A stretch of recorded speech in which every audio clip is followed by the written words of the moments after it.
നമ്മുടെ പദയാത്ര ഹോസ്പിറ്റലിൽ നിന്ന് പോന്നിട്ടില്ല. ഹോസ്പിറ്റലിലുള്ള ചില ഡോക്ടർമാരുടെ സ്പെഷ്യലിസ്റ്റുകളെ ഒന്ന് മീറ്റ് ചെയ്യേണ്ടതുണ്ട്. ആ വാക്കൊന്ന് അത്യാവശ്യമായി നമുക്ക് വേണ്ടി വന്നേക്കും. അതാണ് നമ്മൾ പഠിക്കുന്നത്. ആദ്യമായി നമുക്ക് പലർക്കും അറിയാത്ത ഒന്നാണ് ENT സ്പെഷ്യലിസ്റ്റ്. പലപ്പോഴും അങ്ങനെ പറയുമ്പോൾ മറ്റേതാ വാക്കിന് വേഗം കിട്ടും. ENT സ്പെഷ്യലിസ്റ്റ് ഉണ്ടോ, എനിക്ക് എൻ്റെ ചെവിക്കൊരു വേദന കാണിക്കാനാണ്, ഇവിടെ ENT ഉണ്ടോ, അത് അറബിഡോഗ് യേശു ENT മാലൂം എന്ന് പറയും. അഹ്സായി അൽ ഹൻജറ എന്നാണ് പറയുക. അൽ ഹൻജറ എന്ന് പറഞ്ഞാൽ ENT സ്പെഷ്യലിസ്റ്റ്. പുതിയ വാക്കാണെന്ന് തോന്നിയാൽ ലൈക്ക് ചെയ്യണം.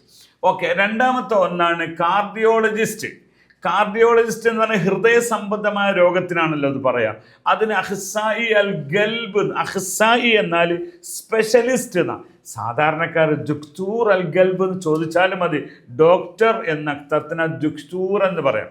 തബീബ് എന്ന് പറഞ്ഞാൽ ഡോക്ടർ. ഞാൻ നേരത്തെ അത് പറഞ്ഞിരുന്നു. ഓക്കെ, അപ്പൊ അഹ്സായി അൽ ഗൽബ് എന്നാൽ കാർഡിയോളജിസ്റ്റാണ്. ഇനി ഓർത്തോ ഉണ്ടോ എന്ന് ചോദിക്കണം. ഓർത്തോ, അതിന് അഹ്സായി അൽ ഇളാം. അഹ്സായിൽ ഇളാം എന്ന് പറഞ്ഞാൽ ഓർത്തോ ആണ്. ഓക്കെ, ന്യൂറോ സ്പെഷ്യലിസ്റ്റ് ഉണ്ടോ എന്ന് അറിയണം. അത് ഭയങ്കര പ്രശ്നമാണ്. അഹ്സായി അൽ അസബിയ എന്ന് പറയാം.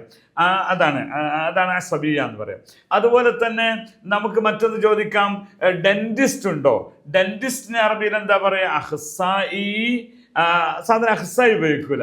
അവിടെ ഡെന്റിസ്റ്റിന് പറയാറുള്ളത് തബീബ് അസ്നാൻ എന്നാണ്. ഡെന്റിസ്റ്റ് എന്ന് പറയും തബീബ് അസ്നാൻ. ഒരു ജനറൽ ഫിസിഷ്യൻ ആണെങ്കിൽ ഡോക്ടർ ആണെങ്കിൽ പറയാം തബീബ് ആം എന്ന് പറയും.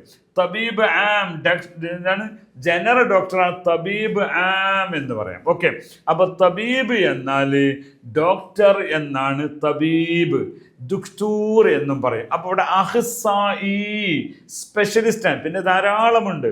പിന്നെ അതേപോലെ തന്നെ ENT സാധാരണ നമ്മൾ പറയുന്ന ഗൈനക്ക് ഉണ്ടോ എന്ന് പറയും. അപ്പോൾ അവിടെ അന്നിസാ വൽ വിലാദ എന്നാണ്.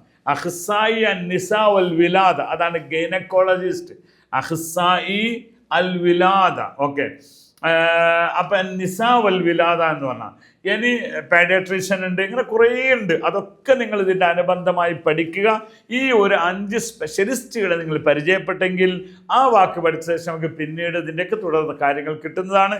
കൂടുതൽ അറിയുന്നതിന് അറബിക് യൂണിയൻ നിങ്ങൾ ഫോളോ ചെയ്യുക.